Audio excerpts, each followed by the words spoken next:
Bismillahirrahmanirrahim. Assalamualaikum warahmatullahi wabarakatuh.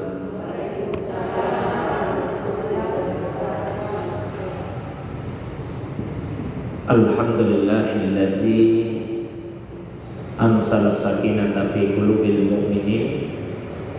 Wassalatu wassalamu ala sayyidil awwalin wal akhirin, sayyidil anbiya'i wal mursalin, sayyidina wa habibina wa syafi'ina wa maulana Muhammadin wa ala alihi wa ashabihi wa ala manittaba'an nur allazi unsila ma'ahu ila yaumiddin, amma ba'du.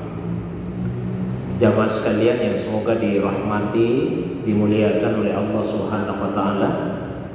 Alhamdulillah, kembali kita dihadirkan, dipertemukan oleh Allah Subhanahu wa taala dalam majelis yang semoga dimuliakan ini untuk sama-sama menambah pengetahuan agama secara khusus yang berkaitan dengan tafsir ayat Al-Qur'an. Salawat dan salam semoga tercurah kepada kekasih kita Rasulullah Muhammad sallallahu alaihi wasallam.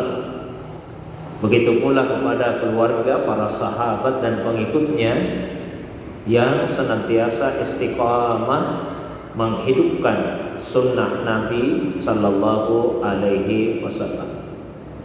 Jamaah yang dimuliakan oleh Allah Subhanahu wa taala, insyaallah pada kesempatan ini sama-sama kita akan membaca dan mempelajari satu surah di dalam Al-Quran, yaitu surah At-Tin, urutan surah yang ke-95 dari segi letaknya di dalam mushaf. Jumlah ayatnya terdiri dari 8 ayat, dan surah ini termasuk surah Makkiyah, yaitu surah yang diturunkan ketika Nabi masih berada di kota Makkah dan belum hijrah ke Madinah. Sebelum kita mempelajari isi dan kandungan dari surah At-Tin ini, sama-sama kita akan membaca terlebih dahulu.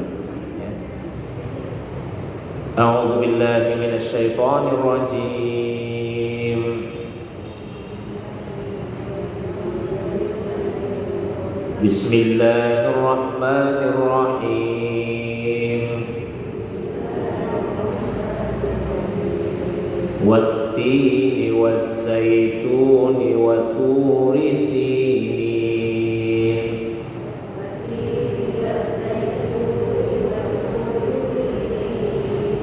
wa hadzal baladil amin. Laqad khalaqnal insana fi ahsani taqwim.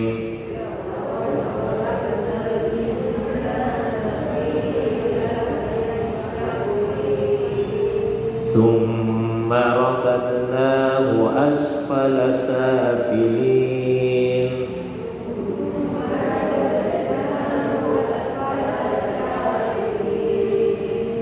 Illa alladhina amanu wa 'amilus solihati falahum ajrun ghairu mamnun.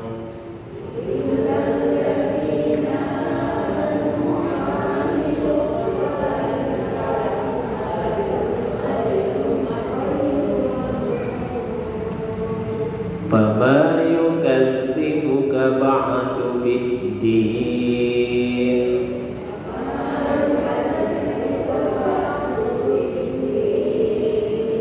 Alaysa Allahu bi ahkamil hakimin.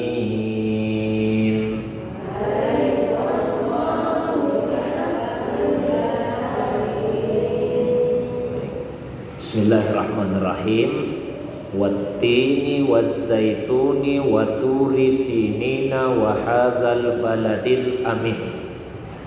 Demi tin dan demi zaitun dan Tursinin, dan demi negeri yang aman ini.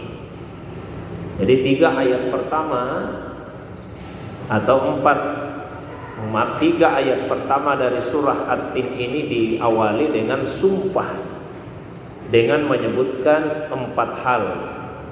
2 yang pertama yaitu buah, demi buah tin dan demi buah zaitun.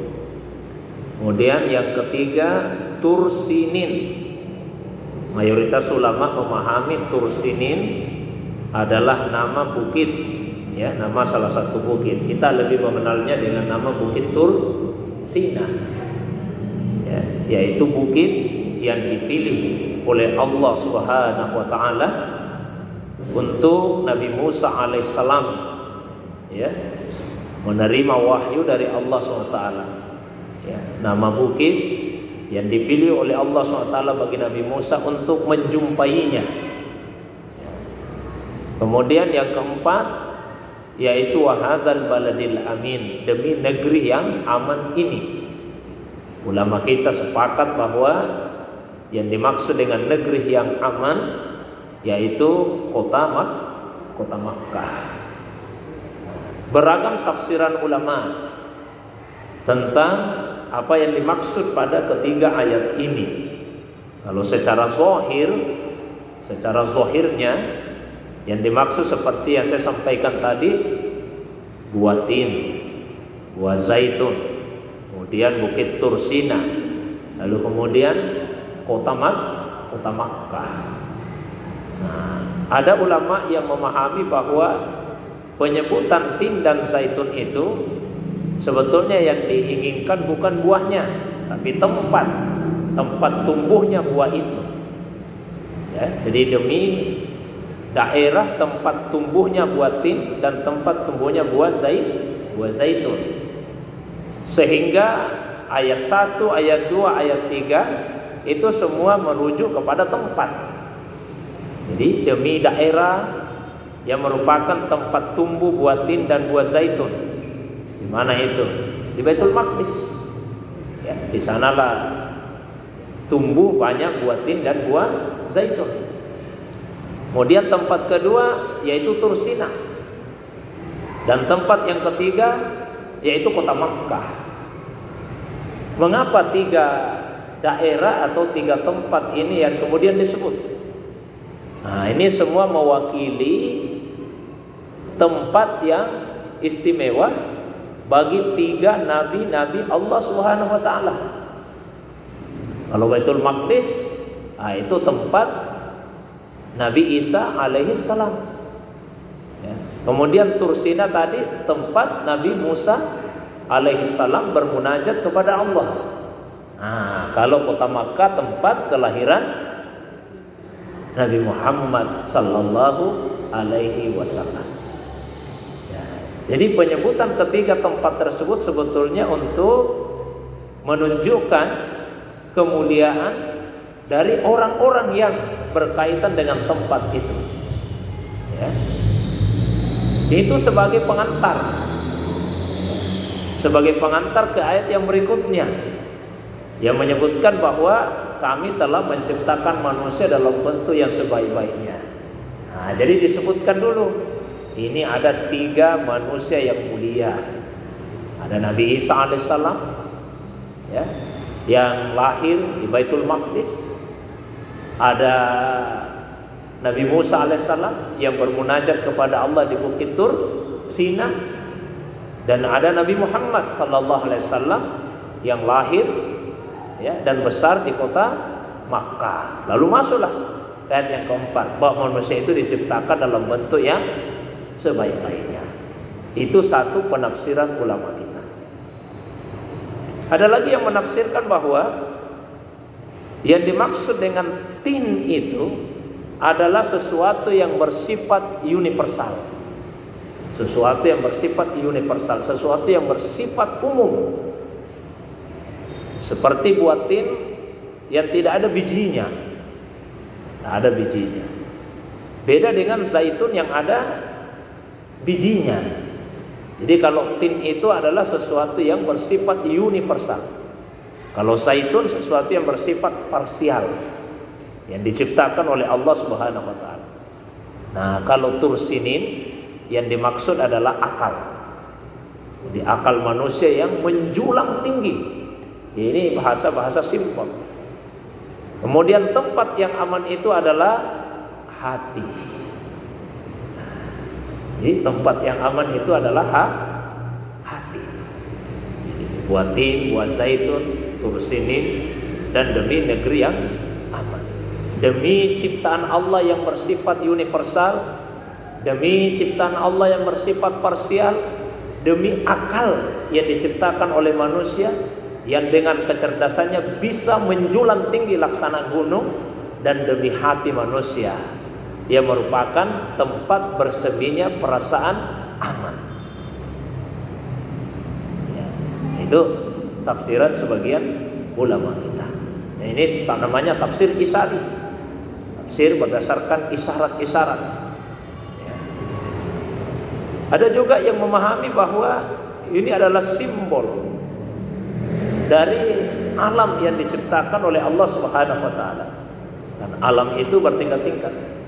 Ada alam lahut, ya.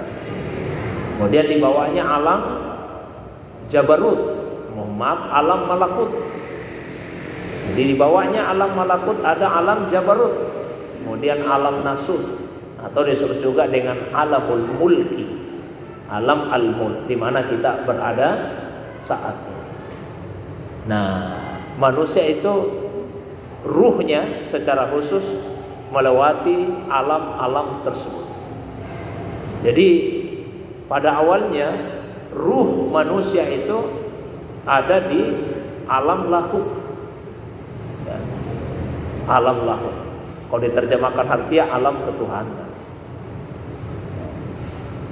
Ketika ruh ada di alam lahut, maka ruh itu disebut dengan ar-ruh al-qudsi.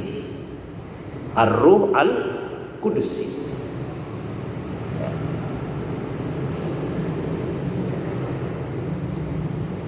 Lalu kemudian dari alam lahut turunlah ruh tersebut ke alam jabarut. Mohon maaf, selalu jabarut, malakut. Di alam malakut kemudian ruh al-qudsi tadi diselimuti atau ditutupi, diberikan pembungkus. Nah, maka pada saat ruh ada di alam malakut itu dinamakan dengan ar-ruh al-sultani. Jadi dia namanya ar-ruh al-qudsi. Turun kemudian disebut dengan ar-ruh al-sultani.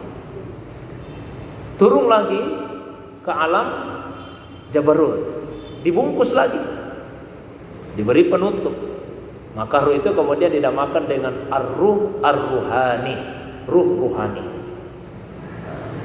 Lalu turun ke alam yang keempat, alam al-mulk atau alam nasut. Maka ruh itu kemudian disebut dengan ar-ruh al-jismani. Kalau bahasa Indonesianya disebut ruh jasmani. Sekarang ini ruh kita sudah melewati beberapa fase dan sudah diselimuti, dibungkus dengan beberapa pembungkus. Lalu Allah sampaikan, laqad khalaqnal insan fi ahsani taqwim. Sungguh kami telah menciptakan al-insan. Apa terjemahannya al-insan? Manusia. Fi ahsani taqwim. Takwim itu komposisi, ya, saya terjemahkan bentuk yang ahsan, yang terbaik. Oke. Insan tadi diterjemahkan manusia. Sering ayat ini ditafsirkan dan dijelaskan bahwa bentuk fisik manusia yang lebih baik, yang terbaik dari makhluk-makhluk yang lain. Tapi sebetulnya penafsiran seperti ini kurang pas jika dikaitkan dengan pemilihan kata di dalam ayat ini untuk menunjuk kepada manusia. Kata yang dipilih adalah kata al-insan. Kan di dalam Al-Quran ada beberapa kata yang diterjemahkan dengan manusia. Selain kata insan, yang paling sering apa Bu yang diterjemahkan manusia? An-Nas, ya kan? Malah ada satu surah namanya surah An-Nas. Kan terjemahnya juga manusia. Qul a'udzu birabbin nas, malikin nas, ilahin nas. Katakanlah saya berlindung kepada Tuhannya manusia. Dan seterusnya. Ada kata lain pun yang juga diterjemahkan manusia. Apa itu? Basar. Ya, basar juga kan artinya manusia. Kul innama ana basarum mislukum yuha ilayya annama ilahukum ilahun wahid. Katakanlah sesungguhnya saya adalah basar. Saya adalah manusia. Itu Nabi diperintah oleh Allah, perkenalkan dirimu, katakan sesungguhnya saya adalah basar mislukum, yang semisal atau serupa dengan kalian. Yuha ilayya, diwahyukan kepada saya, annama ilahukum ilahu wahid, bahwa Tuhan kalian itu adalah Tuhan yang satu. Ya. Ada kata lain juga yang diterjemahkan dengan manusia, al-ins. Ins juga diterjemahkan manusia. Qul la ini jatama'atil insu wal jinnu ala ayyatu bimisli hadzal Qur'an la ya'tuna bimislihi walau kana ba'duhum li ba'din zahira. Katakanlah, seandainya al-ins manusia, wal jin dan jin bersatu padu, ya, untuk mendatangkan yang bisa menandingi Al-Quran, mereka tidak akan pernah mampu melakukan itu. Meskipun sebagian mereka menjadi penolong bagi sebagian yang lain. Jadi itu beberapa kata tadi, Bu, yang terjemahannya adalah manusia. Tapi pasti ada perbedaannya. Kan tidak mungkin sama persis yang dimaksud, sekalipun terjemahan Indonesianya sama. Nah, kalau disebut, saya mulai dengan yang paling seringlah kita baca di Al-Quran, An-Nas. Kalau disebut manusia itu, manusia sebagai satu komunitas, himpunan. Kita ini kan himpunan manusia ini. Nah, ini namanya Nas. Jadi kalau dipanggil, ya ayyuhan nas, wahai sekalian manusia, itu penekanannya kalau dipakai kata An-Nas. Jadi manusia sebagai satu komunitas, sebagai satu himpunan. Kalau disebut al-ins, itu sebagai untuk menunjukkan lawan dari sifatnya jin. Kalau jin itu sifatnya liar, ganas. Tapi kalau manusia itu jinak. Kita kan tidak liar ini, Bu, ya. Manusia itu tidak liar, jinak. Beda dengan jin yang liar, yang ganas. Itu pendapat. Nah, yang paling penting untuk dibedakan di sini insan dengan basar. Kalau basar itu merujuk kepada manusia secara fisik, fisiknya, biologisnya. Jadi unsur-unsur materialnya. Makanya tadi di ayat di surah Al-Kahfi itu, ketika Nabi diperintah oleh Allah untuk mengenalkan dirinya, kan digunakan basar. Katakanlah sesungguhnya saya adalah basar. Saya adalah manusia, mislukum, yang serupa dengan kalian. Serupa dalam hal apanya? Fisiknya, biologisnya. Nah, kalau insan, kata insan yang digunakan, maka penekanannya bukan pada aspek fisiknya, tapi pada aspek non fisiknya, ruhanianya. Jadi penekanannya pada aspek ruhanianya. Itu insan.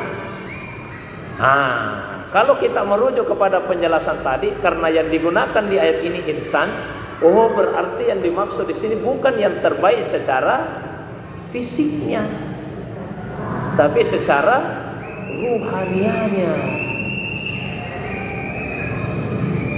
Manusia itu diciptakan oleh Allah dalam komposisi yang terbaik secara ruhanianya. Kapan itu? Ketika tadi ada di alam lahul, masih ruh al-kursi, belum dibungkus dengan apapun jua. Ya. Summa radadnahu asfala safilin. Kemudian kami kembalikan manusia itu ke tempat yang serendah-rendahnya. Kapan itu? Ketika ruh tadi sudah dimasukkan, ditiupkan ke dalam tubuh. Pada saat kita berada di alam mulki saat ini. Jadi ruh ta'alluq, terikat dengan tubuh kita. Itu tempat yang serendah-rendahnya. Kenapa demikian? Pada saat ruh kita terikat dengan tubuh, maka kemudian ruh itu menjadi lupa kepada tempat asalnya. Lupa kita tempat asal. Buktinya apa, Bu? Kalau saya tanya, ada enggak di antara kita yang masih ingat bahwa pernah ada satu kejadian di mana Allah Subhanahu wa taala bertanya kepada kita semua, "Alastu bi rabbikum?" Bukankah saya ini Tuhan kalian? Lalu kita semua menjawab. Lalu mereka menjawab, "Bala syahidna." Bahkan kami bersaksi engkaulah Tuhan kami. Coba saya tanya, ada yang ingat kejadian itu? Tidak ada, Ibu ya. Tapi percaya tidak bahwa ada kejadian itu? Percaya, karena dicerita di Al-Quran. Tapi kita tidak ingat. Kenapa kita bisa sampai tidak mengingat kejadian itu? Kita tidak ingat karena ruh sudah terpenjara di dalam tubuh kita. Merasa enak, nyaman di dalam tubuh ini. Enak dia berada dalam tubuh. Lupa tempat tinggal asalnya. Bahkan Rasulullah sallallahu alaihi wasallam pun ketika di alam ruh, karena yang pertama diciptakan oleh Allah itu adalah ruh Nabi sallallahu alaihi wasallam. Kalau Nabi Adam itu bapak kita secara fisik. Makanya disebut Adam Abul Bashar.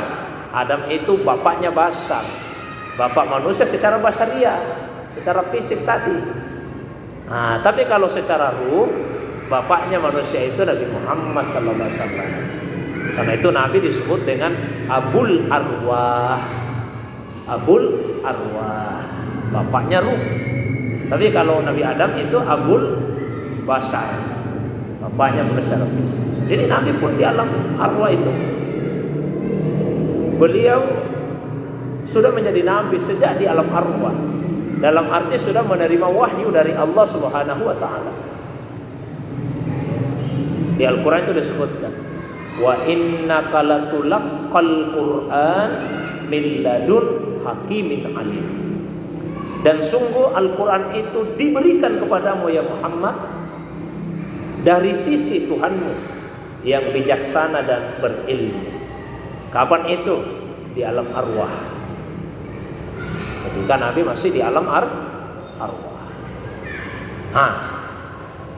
Mungkin ada yang bertanya, terus kenapa kita sering baca di hadis atau disampaikan oleh para ulama bahwa ketika wahyu yang pertama, ya, malaikat Jibril datang, kemudian mengatakan kepada Nabi, "Iqra, bacalah." Apa jawabannya Nabi, Bu, yang biasa dicerita oleh para ulama kita?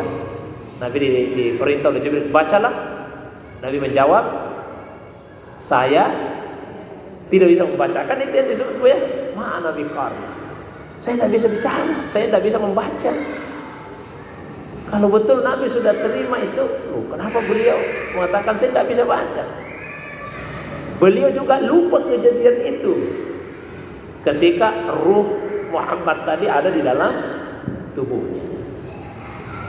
Maka biasa diceritakan pada kita oleh para ulama. Jibril kemudian, apa yang dilakukan Jibril ketika Nabi mengatakan saya tidak bisa baca? Jibril kemudian kan memeluk Nabi itu, ya kan? Nabi peluk Nabi. Jibril ini yang berasal dari alam rohani. Dia memeluk Nabi sallallahu alaihi wasallam. Maka ingatan Nabi itu kembali. Ingatannya Nabi kembali. Maka yang kedua kalinya Jibril meminta, "Iqra, bacalah." Nabi tidak lagi mengatakan saya tidak bisa membaca. Meskipun kalau kita baca hadis Bukhari 3 kali itu selalu saya tidak bisa baca, saya tidak bisa baca, saya tidak bisa baca. Tapi di kitab lain tidak begitu jawabannya Nabi. Satu kali Nabi mengatakan saya tidak bisa baca. Tapi yang berikutnya, yang kedua ketika Jibril mengatakan Iqra, bacalah, Nabi kemudian balik bertanya, Ma aqra, apa yang akan saya baca? Karena sudah mulai kembali itu ayat-ayat Al-Quran yang diwahyukan. Bahkan ilmu-ilmu lain, apa yang akan saya baca ini? Dari sekian banyak ilmu yang telah Allah berikan kepada Rasulullah SAW sejak di alam arwah itu, apa yang akan saya baca? Itu yang kedua. Dipeluk lagi oleh Jibril kan itu. Terus diminta lagi yang ketiga, Iqra, bacalah. Maka Nabi kemudian bertanya lagi yang ketiga, Maza aqra, yang mana persisnya dari ayat-ayat Al-Quran ini yang akan saya baca? Jadi beda-beda jawabannya Nabi, reaksinya. Bukan selalu mengatakan saya tidak bisa baca, saya tidak bisa baca, saya tidak bisa baca. Yang ketiganya itu Nabi mengatakan yang mana persisnya dari ayat-ayat Al-Quran ini yang akan saya baca? Mana sih persisnya yang akan saya baca? Maka Jibril membacakan 5 ayat pertama. Iqra bismi rabbikal ladzi khalaq, khalaqal insana min 'alaq, Iqra wa rabbukal akram, alladzi 'allama bil qalam, 'allamal insan ma lam ya'lam. Jadi ayat-ayat itu juga sekaligus menunjukkan adanya 2 macam ilmu. Yang diisyaratkan ilmu pertama, ya, allazi 'allama bil qalam, Allah yang mengajar manusia dengan perantaraan kalam. Nah, itu ilmu yang diperoleh dengan cara kasab, ada usaha kita belajar. Yang kedua, 'allamal insan ma lam ya'lam, Allah mengajar langsung kepada manusia apa yang sebelumnya tidak diketahui. Nah, ini namanya ilmu laduni. Ya, jadi pelajari, Allah ajarkan langsung. Tapi ada syaratnya, apa itu? Simpel sih syaratnya tapi berat. Wattaqullaha wa yu'allimukumullah. Bertakwalah kepada Allah dan Allah sendiri yang akan mengajarkan kepadamu ilmu. Itu syaratnya simpel, bertakwa tapi berat. Jadi kami menciptakan manusia dalam bentuk yang sebaik-baiknya di alam arwah. Turun menjadi rendah ketika kita berada di dalam tubuh, karena kita lupa itu. Di tubuh ini memenjarakan ruh kita. Akhirnya kita jadi lupa kepada Allah Subhanahu wa ta'ala. Maka Allah mengingatkan. Allah ingatkan. Peringatan dari Allah itu ada banyak macamnya. Ada peringatan yang bersuara. Apa peringatan Allah yang bersuara? Ya, peringatan Allah yang bersuara itu wahyu. Kalau untuk kita umat Islam, ya, ayat-ayat Al-Quran. Fadzakir bil Quran may yakhafu wa'id. Ingatkan manusia dengan menggunakan Al-Quran jika mereka takut akan ancamannya Allah. Jadi Al-Quran itu mengingatkan kita. Sehingga disebutlah tadi di 3 ayat pertama tempat-tempat yang menjadi tempat yang menunjukkan kepada nabi-nabi yang diutus oleh Allah. Karena mereka itulah yang memberi peringatan kepada manusia, dipilih oleh Allah untuk memberikan peringatan kepada manusia, membawa wahyu, menyampaikan wahyu dari Allah Subhanahu wa ta'ala. Apa peringatan Allah yang lain? Peringatan Allah yang lain, semua peristiwa kejadian yang terjadi di alam semesta ini. Jadi apapun yang terjadi di alam semesta ini itu peringatannya Allah. Qul siru fil ardi fanzuru kaifa kana aqibatul mukazzibin. Katakanlah, berjalanlah kalian di muka bumi, ya, jika kalian benar-benar takut akan ancaman Allah Subhanahu wa ta'ala. Perhatikan itu, perhatikan bagaimana akibatnya jika ada orang yang berani mendustakan ayat-ayat Allah Subhanahu wa ta'ala. Jemaah dimuliakan Allah Subhanahu wa ta'ala. Terus peringatan Allah yang ketiga, ya, kematian. Kematian itu peringatan Allah. Kafa bil mauti mau'idah. Sudah cukup kematian itu menjadi pemberi peringatan bagi kalian yang masih hidup.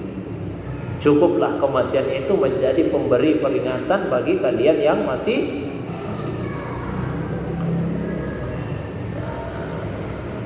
banyak manusia yang lupa kepada Tuhannya jika tubuhnya memenjarakan ruhnya dan dia berada di alam dunia ini.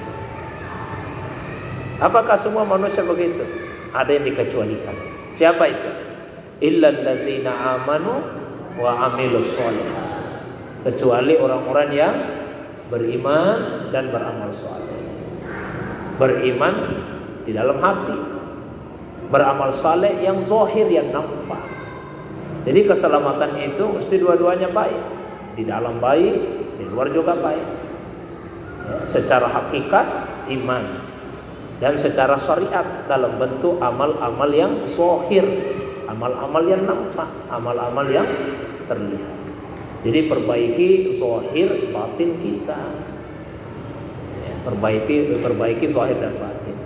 Karena itu ibadah jangan hanya zahirnya saja yang diperbaiki, batinnya juga. Tapi di sisi lain jangan juga menganggap bahwa yang penting baguslah ingatan kepada Allah biar tidak salah. Mesti dua-duanya. Secara hakikat keimanan dan amal soleh secara zahir. Ya. Kalau hanya secara zahir, kita hanya akan fokus gimana supaya ibadah itu sah. Apa rukun-rukunnya salat, syarat-syaratnya salat, itu zahir. Tapi ibadah itu sebetulnya bukan cuma sahnya yang diperhatikan, tapi apa? Makbulnya, diterimanya. Tidak semua ibadah yang sah itu diterima. Oh, ini ibadah udah sah tapi belum tentu diterima.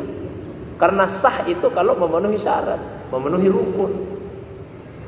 Ada orang salat, dia salat ketika waktunya masuk. Dia salat dalam keadaan suci, udah punya wudu. Dia salat menutupi auratnya. Dia salat menghadap ke kiblat. Oh, terpenuhi sahnya. Rukun-rukunnya terpenuhi. 13 dalam mazhab Syafi'i. Dia berniat, saya niat salat subuh 2 rakaat karena Allah. Dia berdiri, dia baca Fatihah, dia ruku, dia i'tidal, dia sujud, dia duduk. Ya, dia duduk untuk tasyahud. Ya.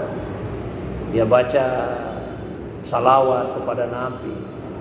Dia ucapkan salam. Terpenuhi rukun, berarti salatnya sudah sah. Tapi belum tentu diterima. Tentu diterima.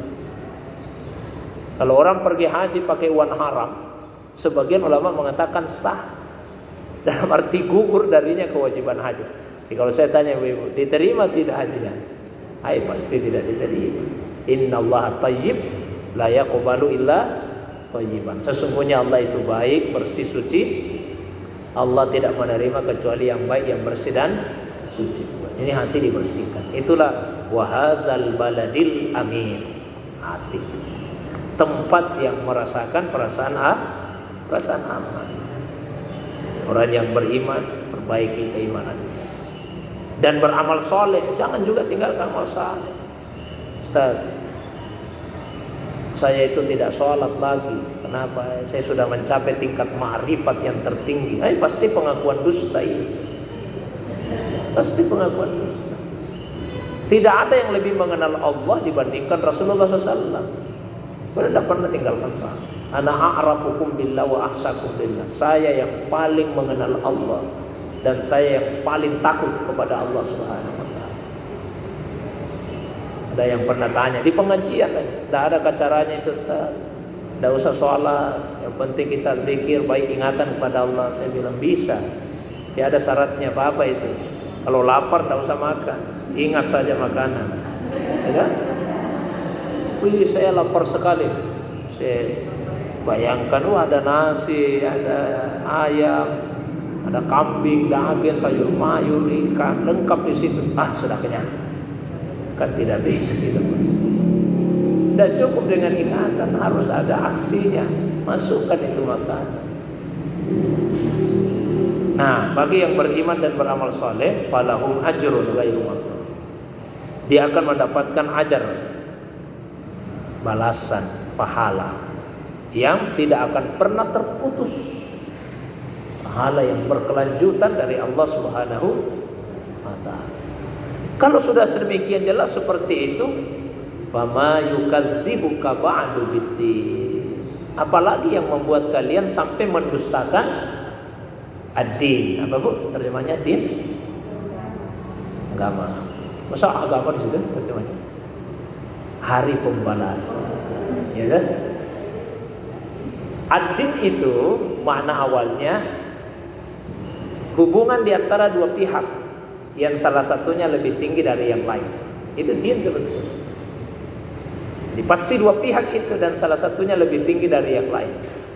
Biasa diterjemahkan agama, karena agama itu pasti dua pihak. Ada Allah yang disembah dan ada yang menyembah. Dan Allah tentu lebih tinggi daripada yang menyembah.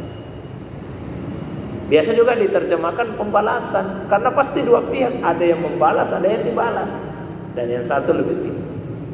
Bahkan juga dari huruf-huruf yang sama, cuma beda harakatnya, beda barisnya, muncullah kata dain yang artinya utang.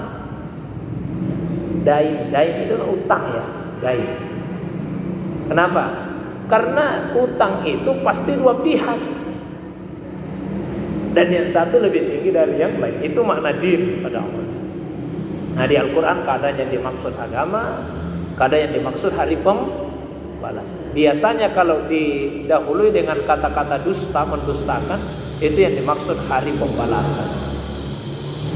Di fama yukadzibuka ba'du biddin, apalagi yang membuat kalian mendustakan adanya hari pembalasan. Kalau ruhmu pernah melewati alam-alam ini, kenapa tidak percaya baru akan kembali ke watan al-asli, ke tempat tinggalnya yang asli itu. Nah, di situ ada hari pembalasan. Iya Bu ya. Secara logika juga kita mau pakai akal. Mungkin ibu-ibu pernah melihat di dunia ini ada orang kelihatannya jahat sekali, zalim sekali, tapi hidupnya lancar-lancar, mudah hidupnya sampai dia mati. Mungkin hati kita terusik, kayaknya tidak adil kalau begini nih, orang zalim begini, tapi aman-aman hidupnya. Sebaliknya mungkin juga ibu-ibu pernah melihat ada orang, wih baik sekali, kasihan zalim, tapi susahnya hidupnya di dunia sampai dia mati. Kayaknya terusik rasa keadilan kita. Kenapa ini orang jahat kok tidak terhukum, ini orang baik kok tidak dapat kesenangan di dunia. Nah, maka ada nanti hari pembalasan, dan pada saat itu semua akan mendapatkan balasannya. Allah sebut alaihissallahu biahkamil hakimin, bukankah Allah itu hakim yang seadil-adilnya? Sebetulnya hakim ini itu bukan adil, sebijaksana-bijaksananya. Sebenarnya begitu. Adil dengan bijaksana itu tidak sama Bu. Bukankah Allah itu hakim yang sebijaksana-bijaksananya? Karena ada di atasnya adil, adil itu di atasnya ya bijaksana, dia berbuat ihsan. Coba yang adil dulu Bu. Kalau ibu punya utang ke saya 1 juta, kalau ibu adil, ibu akan minta ke saya berapa? Kalau ibu adil, kalau saya bayar berapa saya bayar? 1 juta, itu adil. Tapi kalau ibu bijaksana, saya mau bayar 1 juta, tidak usah 1 juta. Berapa Bu? 7,5 saja. Itu bijaksana itu. Ini kenapa Bu? Banyak kebutuhan tas jangan nih. Jadi bijaksana itu di atasnya adil. Iya Bu ya. Ibu beli sayur ini. Berapa ini daeng? Tuh ikan 5.000. Ibu kasih 5.000, itu adil enggak? Ya kalau ibu bijaksana, ibu kasih lebih. Berapa ini daeng? 5.000. Nah ini 20.000. Tidak ada kembalian, ambil kembalian. Itu bijaksana. Boleh deh, kasihan ini orang, kayaknya belum banyak pembelinya. Bijaksana. Jadi kita dituntut jangan cuma adil saja, tapi juga bijaksana. Kalau adil itu memberi ke orang sesuai yang dia butuh, sesuai haknya, ya, sesuai hak, dan mengambil dari orang lain sesuai hak kita, itu sudah adil. Jadi kalau orang bijaksana, boleh jadi dia akan memberikan kepada orang lain lebih banyak dari haknya, dan kita ambil dari orang lain lebih sedikit daripada hak kita. Kalau Allah cuma mau adil, tidak ada balasan kebaikan kita, Bu. Ya, karena lebih banyak yang Allah karuniakan kepada kita di dunia daripada amal kita. Ini udara. Coba kalau kita mau bayar ini udara, berapa harganya? Kalau ada itu di rumah sakit itu tabung oksigen itu, tidak tahu berapa harganya. Mahal sekali harganya. Nah ini kita hirup oksigen ini tiap hari, tidak dibayar-bayar. Ya jangan tuntut keadilan Allah. Kita minta itu kasih sayangnya Allah, kebijaksanaannya Allah. Makanya saya paling tidak setuju tuh kalau ada orang meninggal dia katakan mudah-mudahan Allah memberikan balasan yang setimpal atas kebaikan itu. Masa kamu minta yang setimpal saja dengan kebaikannya? Tidak ada lagi yang didapat itu, karena sudah lebih banyak yang dia dapat di dunia daripada kebaikan. Jadi kita minta apa? Mudah-mudahan Allah memberikan balasan yang lebih baik daripada kebaikan yang sudah dia lakukan semasa hidup di dunia. Jangan minta yang setimpal. Karena janjinya Allah, man amila solihan min zakarin au unsa, barang siapa yang melakukan amal soleh, baik dia laki-laki atau dia perempuan, wa huwa mu'min, dan dia beriman, falanuhyiyannahu hayatan thayyibah, kami jadikan hidupnya di dunia kehidupan yang berkualitas, walanajziyannahum ajrahum bi ahsani ma kanu ya'malun, dan kami akan memberikan kepadanya balasan. Balasannya bagaimana? Kata Allah, bi ahsan, balasan yang lebih baik. Allah tidak katakan balasan yang setimpal, balasan yang lebih baik. Kalau dihukum, Allah tak akan menzalimi orang. Fal yauma la tuzlamu nafsun syai'an wa la tujzauna illa ma kuntum ta'malun. Tapi kita minta supaya Allah memberi balasan yang lebih baik kepada kita. Saya kira itu, Bu, ya, satu surah ini, surah Tin, mudah-mudahan bisa kita amalkan dalam kehidupan keseharian kita. Ya, kalau ada yang ingin ditambahkan, ada yang ingin didiskusikan, baik yang berkaitan dengan kandungannya atau masalah agama yang lain di luar dari apa yang saya sampaikan, saya persilakan pada ibu sekalian. Demikian untuk sementara. Wa ilallahi turja'ul umur. Wassalamualaikum warahmatullahi wabarakatuh.